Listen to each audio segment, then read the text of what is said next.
Gambar ini kita biasa melihat di toilet. Nah, mungkin kebanyakan ya eh, di terutama visual literasi di Indonesia sendiri itu ah, belum dipelajari visual literasi di mana ini biasanya visual literasi ini untuk kawan-kawan di jurusan di kafe, misalnya di fotografi atau di sinematografi biasanya. Lanjut. Nah, foto itu tidak memiliki bahasa. Foto itu memiliki bahasa, bukan karena foto itu memiliki huruf A, B, C. Tidak, foto tidak memiliki huruf. Di dalam, tetapi di dalam sebuah foto memiliki makna dan rasa untuk orang yang melihat, untuk menyampaikan sebuah imaji dalam otak manusia. Nah, jadi foto, video itu tidak memiliki bahasa. Pernah nggak teman-teman nonton Mr. Bean? Nah, kita nonton Mr. Bean tuh kita selalu tertawa. Padahal dia sedikit minim informasi dari dari vokal ya, dari suaranya. Tapi gerak tubuhnya saja. Nah, itu gestur. Nah, jadi mempengaruhi adalah gestur, terus eh, pengambilan sebuah sudut pandang itu mempengaruhi sebuah visual. Lanjut. Nah, mari kita baca visual. Nah, di sini kan saya mencoba membaca. Di sini kan ada sebuah petugas. Kenapa petugas? Kita bisa lihat dari bajunya mungkin TNI itu simbol. Terus ada banjir tadi yang ada yang ngomong ada banjir. Terus ada orang yang mengangkat sebuah kotak dan ada rumah. Nah, di sini kan semuanya informasi. Semuanya informasi yang akan kita transfer ke audiens atau orang yang melihat dari sebuah gambar atau visual. Nah, di sini kita bisa ada kotak, ada orang yang mengangkat, ada perahu, ada rumah, ada air yang menggenang, ada informasi ada apa? Yang listrik. Nah, umumnya manusia itu selalu mengkaitkan sebuah informasi-informasi itu. Mengkaitkan dan manusia itu menyimpulkan seperti tadi di toilet. Padahal gambar itu ada gambar seperti laki-laki dan perempuan. Tetapi kita langsung menyimpulkan itu toilet. Nah, itu sama seperti gambar ini. Oh, ini saat pemilu melewati banjir. Karena ada subjek dan background. Nah, yang menentukan sebuah visual adalah subjek dan background. Untuk kita coba kalau kita ambil tidak mengambil air ya, cuman orang yang mengangkat potret. Informasi cuman orang mengangkat kotak. Tidak ada orang mengangkat kotak suara dengan melintasi banjir. Nah, kan kita selalu mengaitkan visual. Lanjut.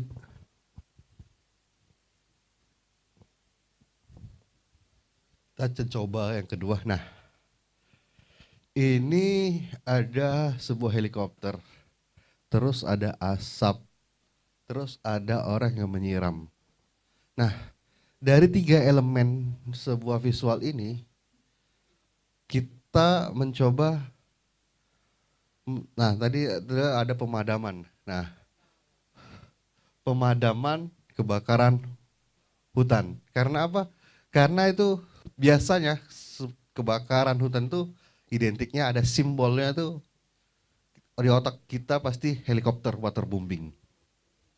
Itu untuk walaupun di situ tidak ada pohon, tidak ada elemen-elemen itu, tetapi helikopter sebuah identitas dari sebuah kejadian itu. Lanjut.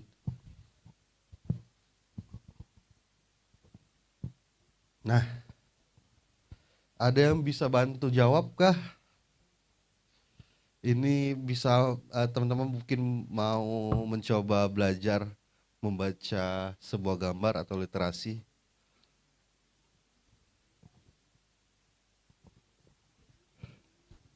Ada yang berani jawab?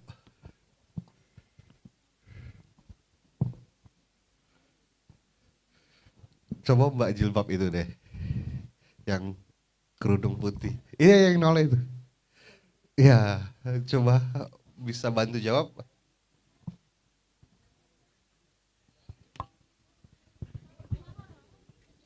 Tidak apa Mbak. Nah, yang ini yang ini.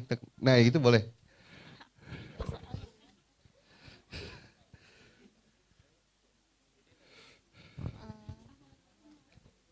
Anak kecil ketakutan. Anak kecil ketakutan. Oke, ada yang lain? Mungkin sebelahnya mungkin.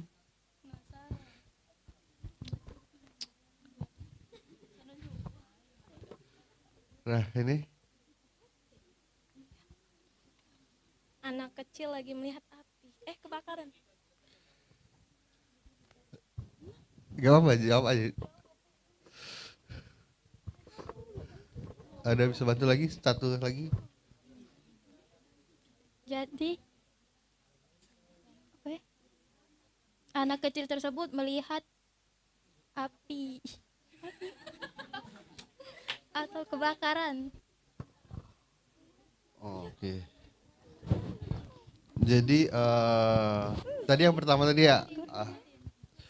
Jadi yang pertama tadi lumayan tepat, bahwa anak kecil itu sedang ketakutan atau panik, dan di situ bisa ditandai dengan ada sebuah hewan kucing yang dipeluknya, dan di situ ada background api dan warna. Misalnya mungkin ada teman-teman mungkin yang di kafe juga belajar sebuah warna untuk desain mungkin kan. Nah warna itu misal merah, kuning kan biasanya ada makna. eh Kalau di sebuah film atau di namanya grading kan, kalau di sebuah foto warna itu menunjukkan sebuah elemen yang masuk dalam elemen sebuah pemaknaan. Lanjut. Nah, mengapa harus visual?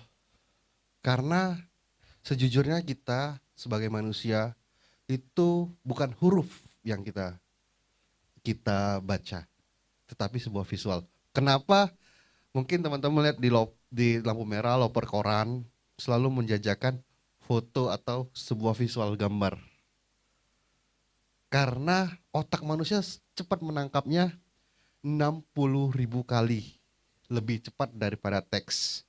Makanya ketika visual itu biasa juga untuk propaganda. Propaganda itu kan ada baik, ada yang positif, ada yang negatif. Jadi bisa saya simpulkan bahwa sebuah visual itu adalah sebuah propaganda. Iklan pun itu propaganda. Misalkan ada iklan makanan. Nah, iklan makanan itu menampilkan ada seseorang yang lagi makan, misalnya iklan KFC misalnya lagi makan ayam gitu kan di baliho.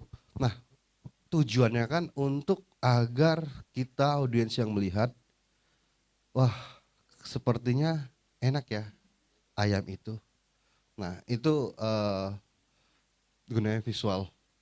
Visual juga berguna buat menyampaikan sebuah informasi kepada audiens.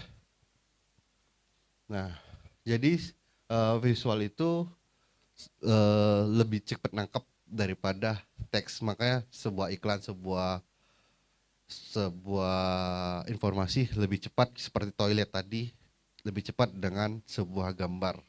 Coba kalau toilet, orang lambat untuk mengingat sebuah huruf itu. Nah, macam-macam visual itu juga bisa ada foto, ada video, dan ada grafis. Nah, tetapi semuanya mempunyai fungsi yang sama, yaitu menyampaikan sebuah informasi untuk dipahami audiens.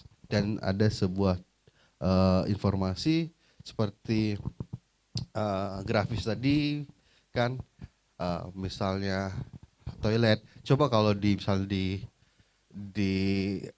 di minimarket biasanya kan ada gambar toilet, ada gambar ATM, ada gambar eh, tarik tunai, ada gambar, semua di bawahnya ada. Nah, coba kalau kita pakai tulisan, pasti kan agak membingungkan. Nah, itu sih guna dari semua eh, foto, video, dan grafis, desain grafis sendiri. Lanjut.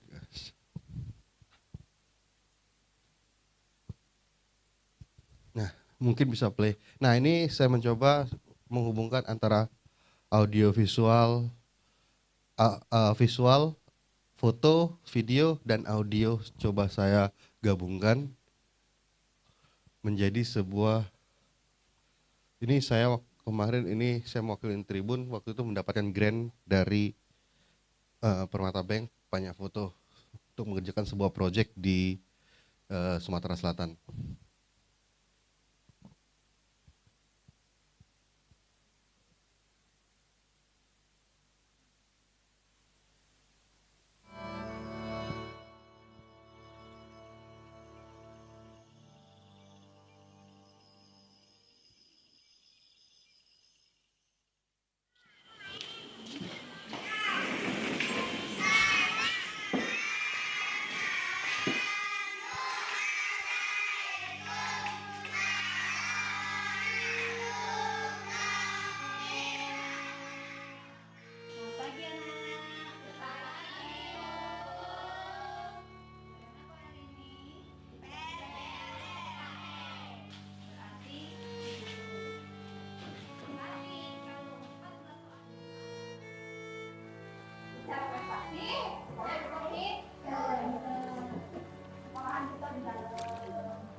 Nah, itu adalah sebuah foto story, tapi saya mencoba mengeditnya dengan multimedia.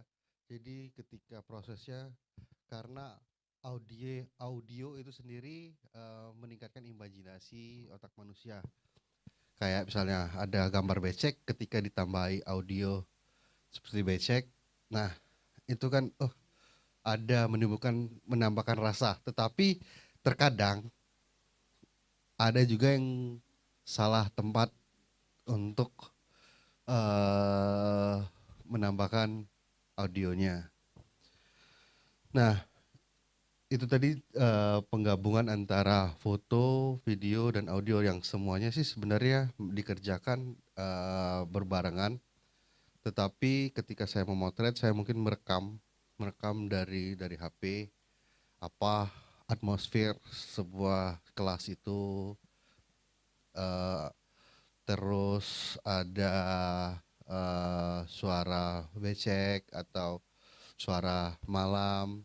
Nah, mungkin itu juga, terus ada sesekali saya mengambil video. Jadi tapi di saat itu saya mengerjakan sebuah project itu foto story. Lanjut, Mas, mungkin. Nah, ini saya coba, ini foto kebakaran hutan dan lahan yang di tahun kemarin ya, ini yang baru.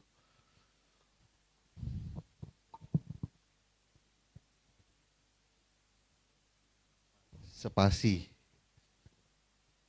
Bukan, yang tadi. Nah,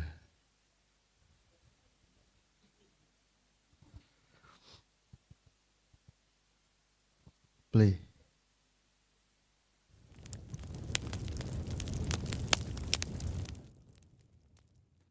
Api membakar lahan di desa Sungai Rambutan, Indralaya Utara, Ogan Ilir, Sumatera Selatan pada Rabu 13 September 2023.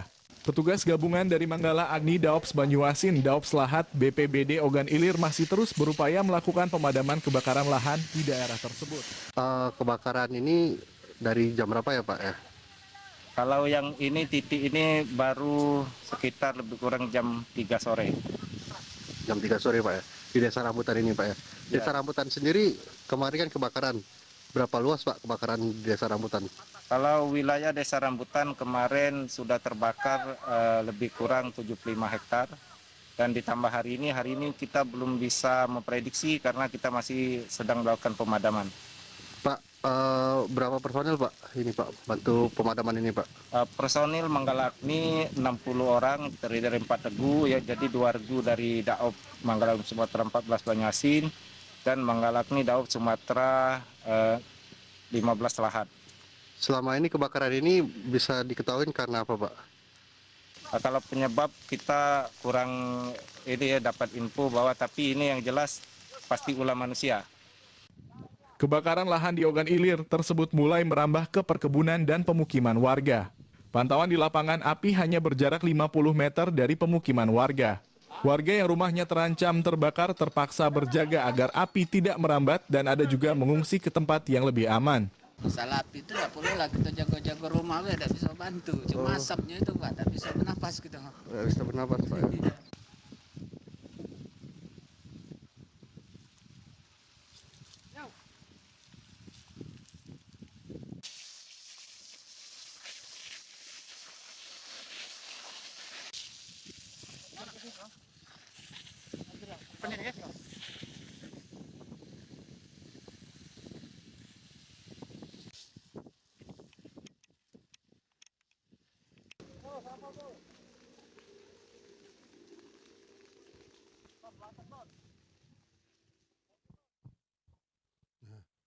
Jadi tadi video laporan ya, laporan atau breaking news itu salah satu contoh aja. Nah di setiap video juga mempunyai adalah sebuah, kalau dari gambar ada overview, biasanya kalau saya menyebutnya overview atau gambaran luas, terus ada detail atau simbol biasanya seperti air tadi itu simbol, terus ada medium shoot, ada long shoot. Nah jadi kenapa kita harus mengambil sebuah gambar-gambar, kalau bukan rumus sih, kalau cara mengambil gambarnya itu ada FDAT namanya, entire, frame, detail, time, dan angle. Nah itu biasanya itu dipakai itu bukan sebuah rumus, tapi itu diciptakan karena dahulu kan tidak mempunyai telepon. Jadi ada surat kabar dunia juga yang terbuka, The New York Times. Nah, mereka selalu mengirimkan sebuah reporternya biasanya, untuk foto, reporter fotonya untuk mengambil sebuah gambar. Tetapi ketika akan membuat sebuah story, terkadang mana gambaran lebarnya, mana detailnya. Jadi mereka membuat sebuah rumus namanya FDAT. Jadi setiap kita ketika baru ada di peristiwa harus ngambil luas dulu, entire atau overview, terus detailnya apa, terus momentumnya dan angle-nya. Nah, dalam video itu juga teman-teman seperti tadi, makanya seperti saya bilang seperti membuat foto, karena video terkadang video juga belajarnya dari sebuah fotografi, karena mungkin kita bisa lihat juga misalkan kita membuat sebuah film dokumenter. Kenapa tadi kayak ibu tadi hitam putih? Pasti ada suatu alasan kenapa sih kita membuat sebuah karya visual dengan warna. Misal kalau di video itu ada gradingnya. Kalau biasanya grading ketika di tahun-tahun dia menyamakan kapan film itu atau cerita itu diadopsi atau diambil. Misalkan ceritanya di tahun 80-an. Pasti gradingnya itu agak kekuning-kuningan, agak pendar gitu. Karena menyamakan sebuah visual di tahun itu. Kayak film sejarah mungkin, makanya kan film sejarah tidak kebiru-biruan tetapi agak kuning-kuningan. Dan terkadang juga itu tadi yang saya sebut, warna sangat mempengaruhi sebuah mood audiens yang melihatnya. Terus mungkin kalau sekarang karena perubahan zaman, dulu video hanya direkam dengan 16:9 mungkin ya. Tapi sekarang dibalik 9:16 karena itu untuk keperluan misalnya media sosial sih. Ada 1:1 juga untuk Instagram. Nah dulu juga ada 1:1 dalam fotografi di medium format biasa dipakai. Dia memakai perbandingan 1:1 dan pemahaman perbandingan untuk sebuah gambar itu juga sangat diperlukan karena media mana yang akan kita tampilkan sebuah visual itu tadi. Itu sih. Lanjut mungkin. Lanjut lagi. Ini rasio aja itu. Lanjut lagi. Nah, ini foto saya yang tadi yang menang Adi Negoro. Nah, ini merupakan foto saat Jokowi meninjau titik api dengan Panglima dan Kapolri. Nah, di sini ada tulisan, ada judul, ada tulisan. Nah, rumus dalam tulisan ini sebenarnya rumus juga untuk kita mencari sebuah informasi. Kalau di jurnalistik itu sendiri ada namanya 5W1H. Nah, di sini kita lihat siapa Presiden RI Joko Widodo tengah didampingi dengan Panglima TNI Jenderal Gatot Nurmantio sebelah kanan dan Kapolri Jenderal Pol Badarudin Haiti meninjau langsung titik api di Desa Gronggongan, Kecamatan Pedamaran Timur, Kabupaten Ogan Komering Ilir, Sumatera Selatan.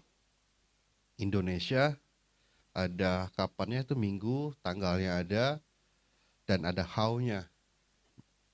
Pada kunjungan tersebut, Presiden RI mengatakan penanggulangan kabut asap akan lebih ditingkatkan. Nah, itu hanya untuk merakam sebuah informasi. Kenapa informasi ini biasanya di media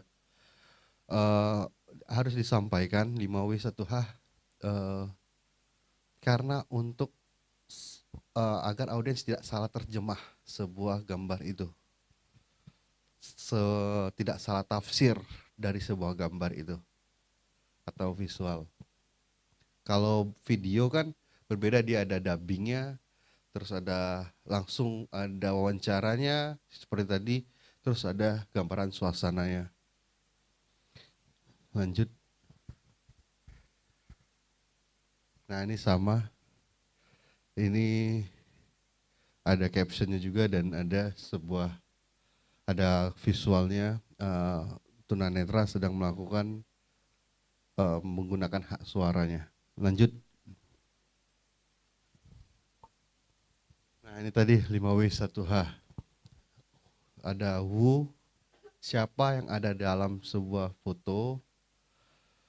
Dalam hal ini seseorang yang penting dalam foto tersebut. Nah tadi seperti grup foto, misalnya ada 3 orang dari kiri ke kanan, biasanya atau dalam kurung tadi kiri kanan gitu. Lanjut. Nah ada what, when, where, dan why. What menerangkan apa yang dilakukan, when itu kapan, tanggal dan hari biasanya, where itu menerangkan tempat kejadian, dan why menerangkan mengapa. Nah, ini sebenarnya rumus untuk mencari sebuah informasi ketika ada peristiwa, atau biasanya kalau dokumenter juga kita melakukan riset kan sebelum membuat video atau membuat foto dokumenter, kita melakukan riset. Riset itu juga sih biasa kita menggunakan mind mapping. Mind mapping misalkan kayak lomba, misalnya lomba tadi ada saya kulihat 100 tahun Palembang yang akan datang. Nah, di situ 100 tahun itu kan kita melakukan riset 100 tahun Palembang yang akan datang. Ampera, perkembangannya dari tahun 50, 60 sampai sekarang bagaimana perkembangannya.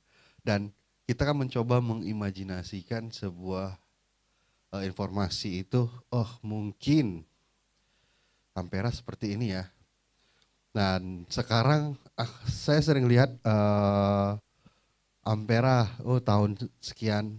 Pernah nggak teman-teman lihat di TikTok atau di media sosial lah? Ampera atau Bundaran HI tahun 2024, terus 2023 ada krisis iklim, ada apa. Nah itu kan nanti tenggelam Amperanya, terus surut lagi. Nah itu dia kan mencoba berimajinasi dari riset, tapi dibantu dengan AI kalau sekarang kan. Nah pergeseran visual itu juga dipengaruhi oleh AI. Lanjut. Ini sih mungkin teman-teman yang jurusan DKV mungkin udah ngerti ya. Dalam membuat video ataupun foto, tujuan kita merekam peristiwa untuk memberikan informasi kepada orang yang melihat. Jangan pernah melakukan zoom kalau ketika kita memakai kamera ponsel, karena ketika kita zoom pixelnya akan tercropping, akan pecah jadinya. Dan ambillah gambar suasana peristiwa, tadi sudah kita jelasin detail. Terus saat melakukan perekaman jangan goyang, sebisa mungkin perekaman panjang mendapat wawancara dari narasumber.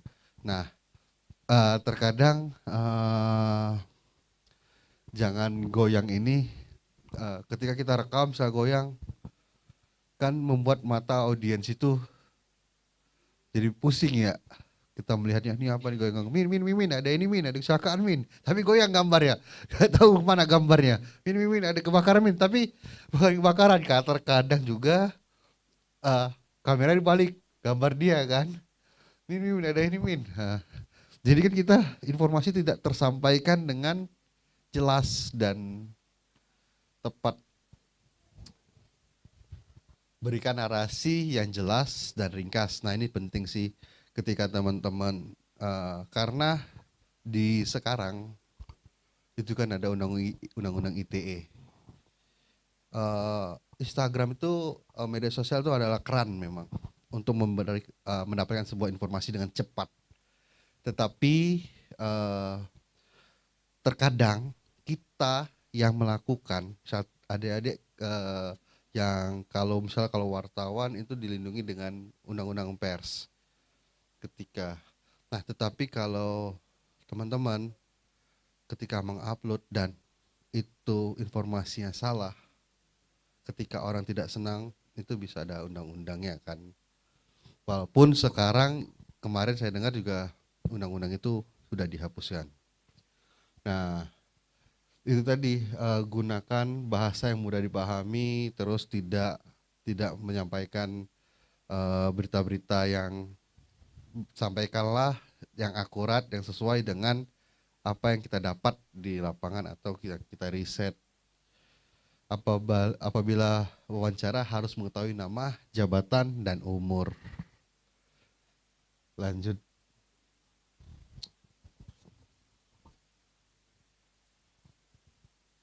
Dah, ini sebenarnya ini kemarin fungsi tools, dan mungkin teman-teman juga udah paham ya tentang editing video ini kemarin untuk para guru di Pasaman Barat, di Sumatera Barat. Saya menjelaskan tentang jadi guru-guru untuk mengedit sebuah video. Tapi kalau adik-adik ini pasti udah pada ngerti lah cara mengedit video dengan, saya sih menggunakan CapCut. Dan ketika kita mengedit video itu tools atau fungsi harus kita pahami, seperti gambar gunting itu untuk memotong, audio kalau gambar itu biasanya untuk teks, dan itu ada rasio, ada filter, dan adjustment. Itu sebenarnya untuk pemahaman sebuah editing video. Karena saya tadi dengar di sini jurusannya di KV, desain komunikasi visual kan, pasti sudah ngerti dengan tools-nya. Itu aja sih. Lanjut. Nah, kenapa ini penutup dari saya membuat sebuah tulisan, semua cerita itu penting. Jadi kenapa saya membuat seperti itu, semua cerita itu penting?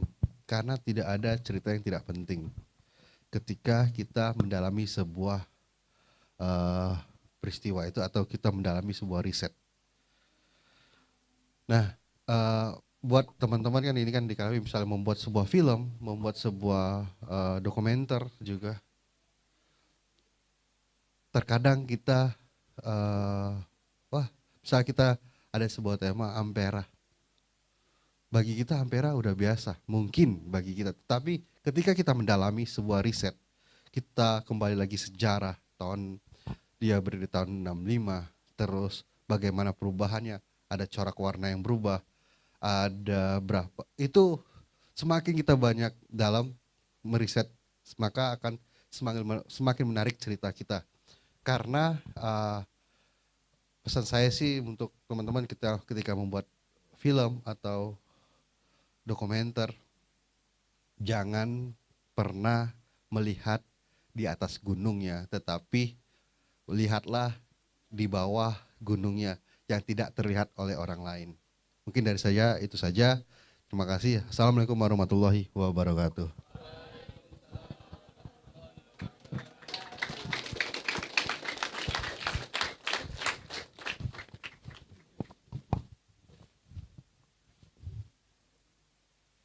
Baik, terima kasih kepada Mas Berto karena sudah memberikan ilmu yang bermanfaat.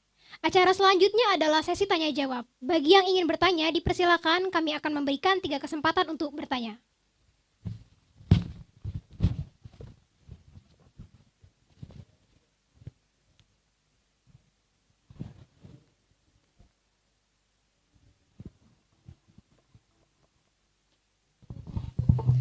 Assalamualaikum warahmatullahi wabarakatuh. Saya Anastasia Novi dari SMK Muhammadiyah 2 Palembang. Izin bertanya, Kak. Apakah pada saat kita membuat berita, kita harus menerapkan 5W1H di setiap satu paragrafnya? Terima kasih. Saya langsung jawab dulu ya. Jadi dalam membuat sebuah berita, ya kita wajib, namanya kalau paragraf pertama itu ada lead berita. Lead berita itu jadi ketika kita audiens itu membaca di paragraf pertama atau lead berita, dia sudah mengetahui informasi seluruh berita. Jadi leadnya itu memang benar harus ada 5W1H. Nah, di bawahnya baru detail ceritanya, misalnya deskripsi, terus misalkan ada informasi-informasi yang lainnya baru. Tapi lead pertama atau paragraf pertama itu adalah informasi utuh sebuah berita itu. Misalnya terjadi gempa. Nah, itu kan piramida terbalik. Dia pertama dulu, baru yang apa? Yang detail-detailnya, cerita detail-detail, misalnya ada berapa, misalnya ada gempa, ada terjadi gempa di Palembang misalnya pada pukul sekian gini, terus di bawahnya baru ada korban jiwa atau tidak, berapa kerusakan, berapa kerugian. Yang itu yang misalnya yang kedua yang terpenting. Tapi yang pertama informasi secara utuhnya. Seperti itu sih. Oke, makasih pertanyaannya.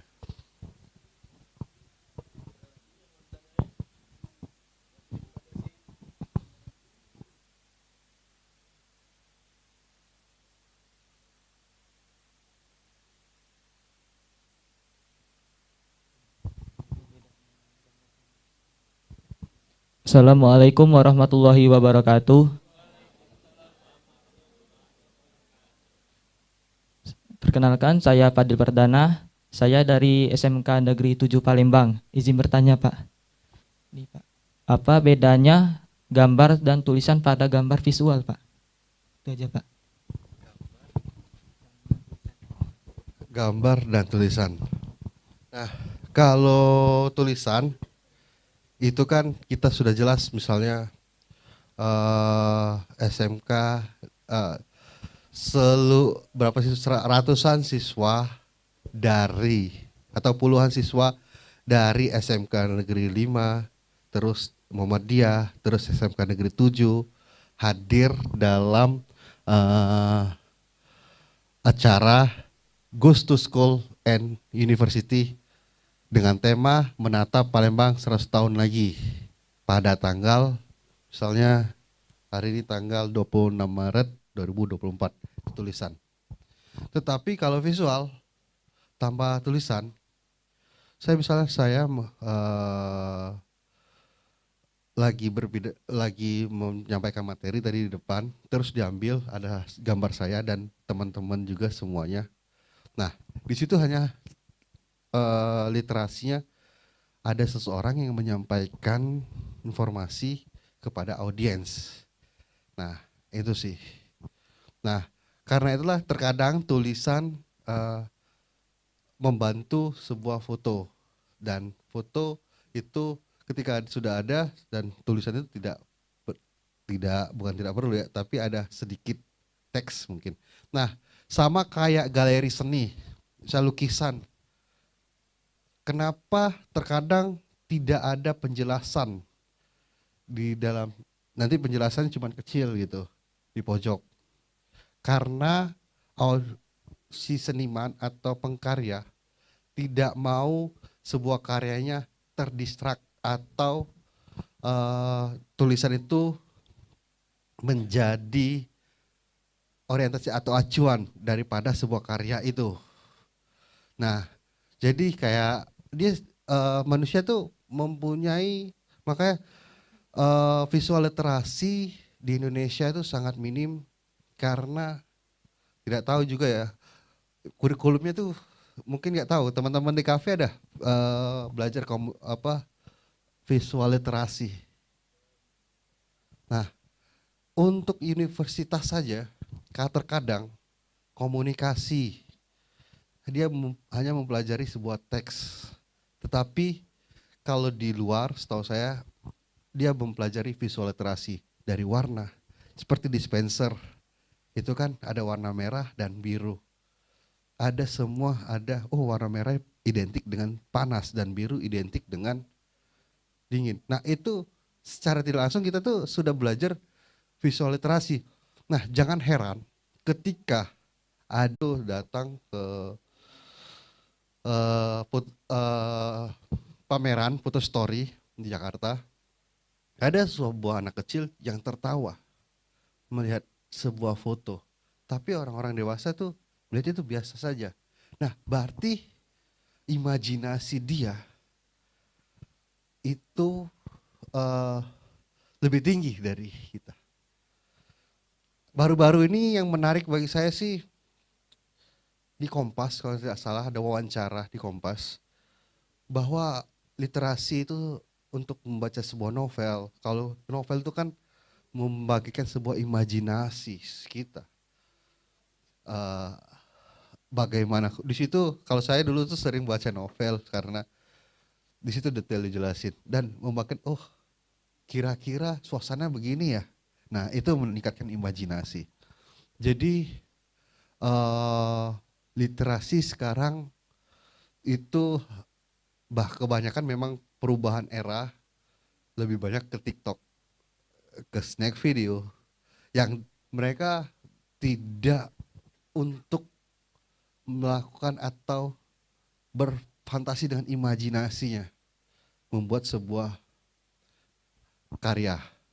Jadi visual literasi itu sangat menurut saya sangat penting, karena dalam visual literasi itu kita bisa mempelajari dari sebuah foto.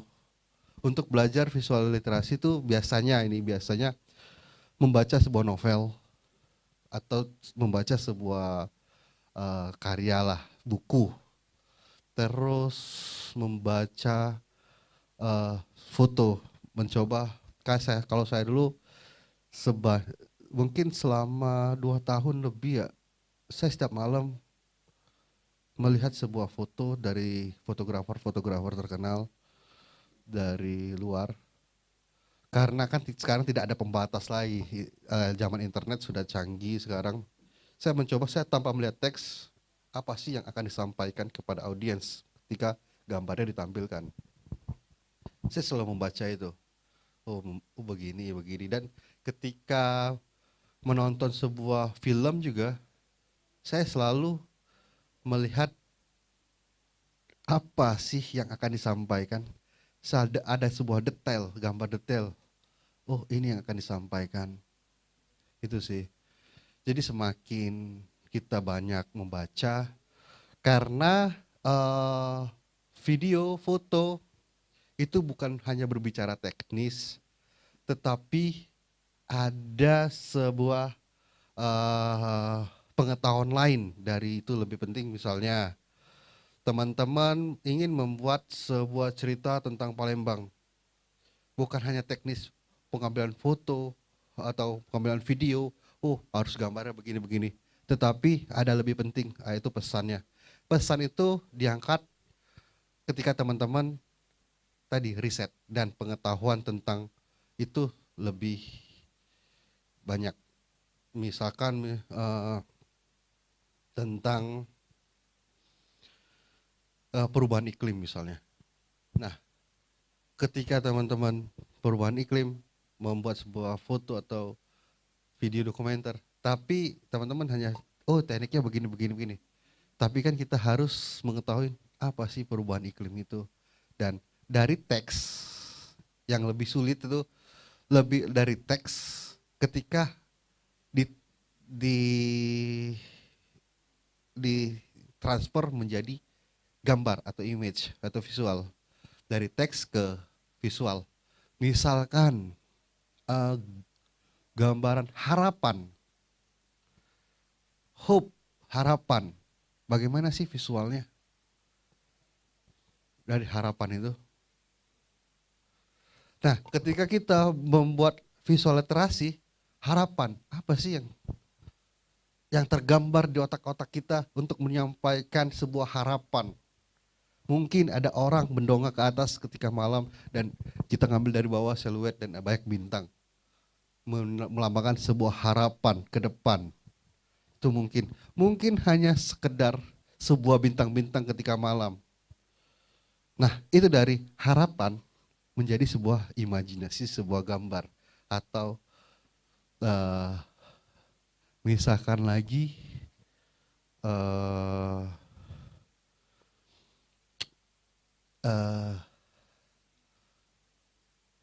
rasa sakit misalnya,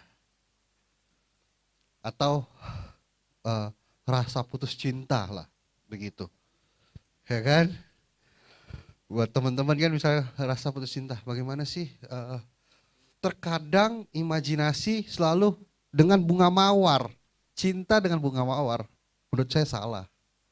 Karena apa salah? Bunga mawar tuh bukan identik dengan romance kadang. Tapi bunga mawar tuh terkadang eh rasa sakit karena dia ada durinya. Ya kan? Itu kan. Nah, itu visual literasi itu bermetafor. Itu sudah tingkatnya lebih ini lagi, itu metafor. Mungkin itu. Makasih pertanyaannya.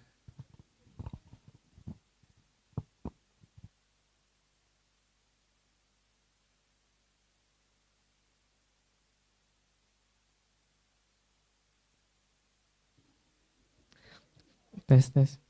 Oke. Assalamualaikum warahmatullahi wabarakatuh.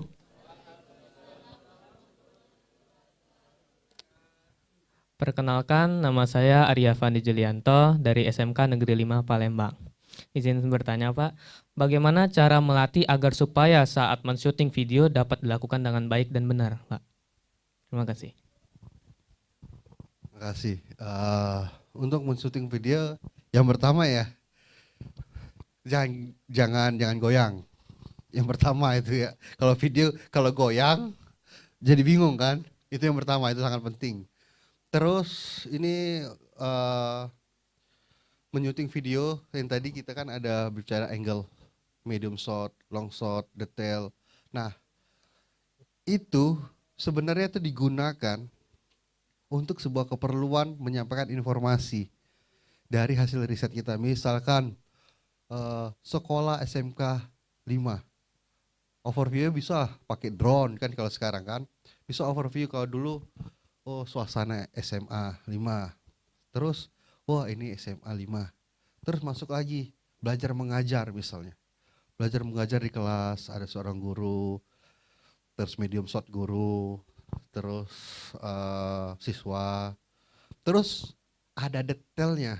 Detailnya mungkin di pena atau detail-detail yang menarik.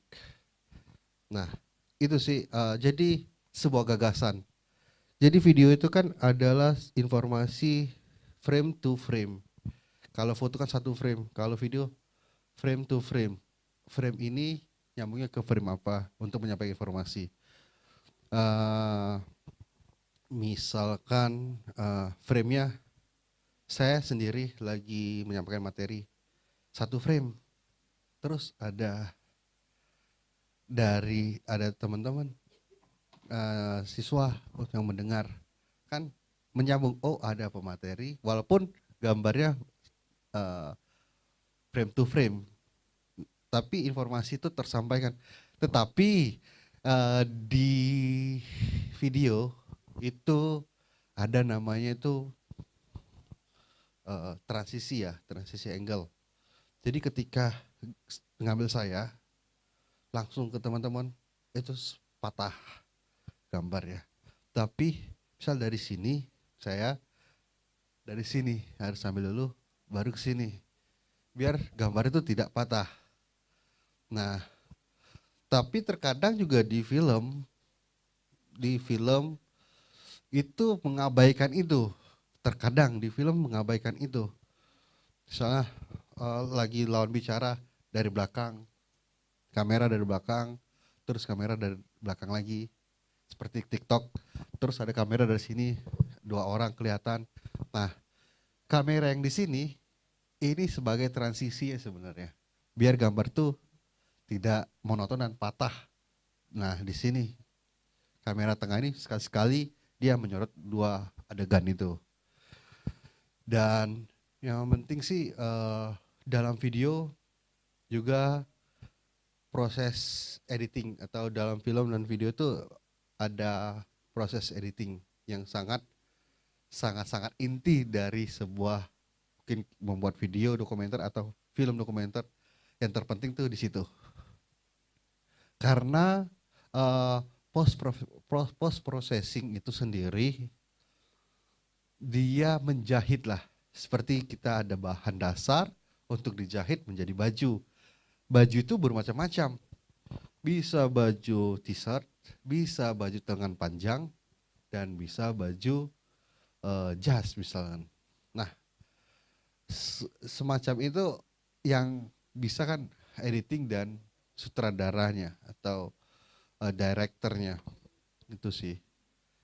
Nah, tujuannya buat apa? Ya tergantung sebenarnya, kembali lagi ke riset dan gagasan teman-teman mengambil sebuah gambar atau apa yang akan disampaikan ke seluruh audiens.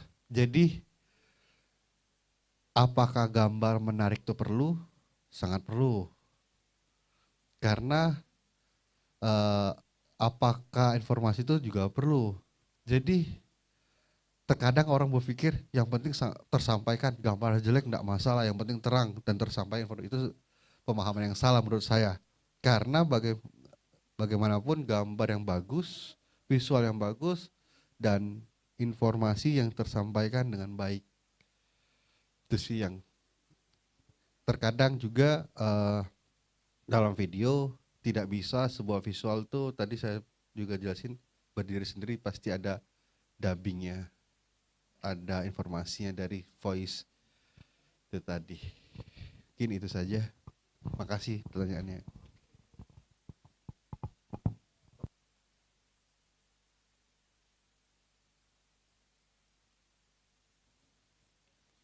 Untuk acara terakhir adalah penutup. Hadirin dan hadirat yang dirahmati Allah, untuk penutup acara ini, marilah kita membacakan hamdalah bersama-sama.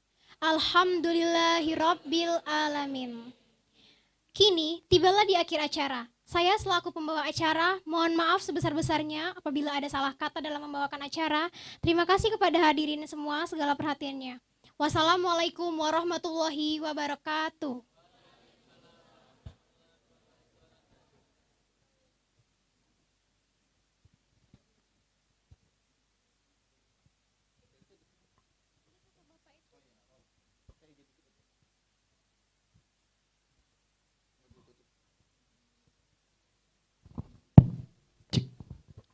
Baik, Assalamualaikum warahmatullahi wabarakatuh. Izin sedikit saja, nggak lama kok.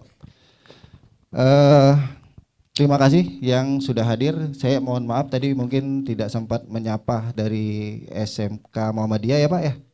Terus dari SMK 4, SMK berapa Pak? 7.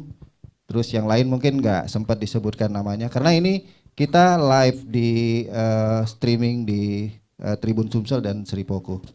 Jadi harusnya kalau nggak disebut nanti salah saya Pak ya. Oke, izin saya hanya ingin menyampaikan bahwa kegiatan ini nanti akan kita rutinkan setelah Idul Fitri sebenarnya. Karena ini puasa jadi kita pepet-pepetin lah. Yang pertama saya akan menyampaikan bahwa nanti akan ada namanya video competition. Namanya video kompetisi mengenai dengan temanya itu adalah menatap Palembang 100 tahun lagi. Aku lada katik lagi kira-kira gitu ya kan. Jadi kenapa judulnya menatap Palembang 100 tahun lagi adalah kita berharap teman-teman itu punya ilustrasi, punya imajinasi ngomongin Palembang itu, pengennya Palembang itu 100 tahun lagi itu menjadi apa, seperti apa. Kira-kira gitu. Jadi harapan kita di 2124 itu teman-teman sudah bisa membayangkan. Nah, videonya dalam format apapun, dalam bentuk apapun silakan. Kita akan ada kompetisinya yang nantinya akan kita Big Bang, kan Big Bang itu apa ya? Puncak acaranya sendiri itu akan dalam rangkaian HUT Kota Palembang yang tahun ini. Saya lupa tanggal pastinya. Kalau nggak salah di 25 Agustus nanti akan Big Bang-nya. Kira-kira gini, jadi periode pendaftarannya adalah 1 Maret sampai 31 Mei. Kemudian videonya itu bebas, mau dia vlog, mau dia video musik, mau dia parodi, mau dia dokumenter, mau dia apapun, mau AI, animasi. Judulnya adalah menatap Palembang 100 tahun lagi. Formatnya yang kita harapin adalah MP4 atau MOV supaya lebih gampang. Resolusinya harus 1280 x 720 supaya HD lah. Maksimal 3 menit. Kemudian ya kalau yang nomor 5 harusnya sih tidak mengandung sara atau apapun yang bentuk hukuman ada aturannya. Kemudian itu karya asli. Dia dalam bentuk berkelompok pun boleh ya Mas Mukti ya. Jadi nggak murni karya pribadi ya. Jadi misal kita kelompok nih ada 3 sampai 40 orang punya ide membayangkan 100 tahun Palembang itu seperti apa, silakan. Jadi nggak murni sendiri-sendiri gitu. Kalaupun bisa buat sendiri ya silakan. Kemudian videonya dikirimkan, ini ada di linknya Tribun Sumsel atau Sriwijaya Pos, silakan nanti dilihat saja, saya mempersingkat waktu. Hadiahnya itu kita pastikan akan ada angkanya 10 jutaan. Jadi sayang kalau tidak mengikutinya. Jadi jutaan rupiah itu lebih kurang kalau kita totalin hampir 10 juta hadiahnya. Hanya untuk 3 orang. Kemudian 3 orang ini nanti akan rencananya kita kirim menjadi dutanya Sumsel untuk ke nasional. Gitu. Mungkin itu yang saya mau sampaikan. Kalau ada pertanyaan dulu sekitar ini silakan. Nanti saya menjawab sebisanya, semampu saya untuk menjawab. Karena tadi materinya udah disampaikan Mas Berto. Gimana tip and triknya membuat video. Jadi video itu enggak mutlak video saja. Jadi ada jurnalisnya, itu akan lebih gampang orang memahami apa isi videonya. Kira-kira gitu. Ada yang mau bertanya? Enggak? Kalau enggak ada, saya kembalikan ke MC. Rasanya cukup ya, karena jam 11:30. Terima kasih. Wabillahi taufiq wal hidayah. Wassalamualaikum warahmatullahi wabarakatuh.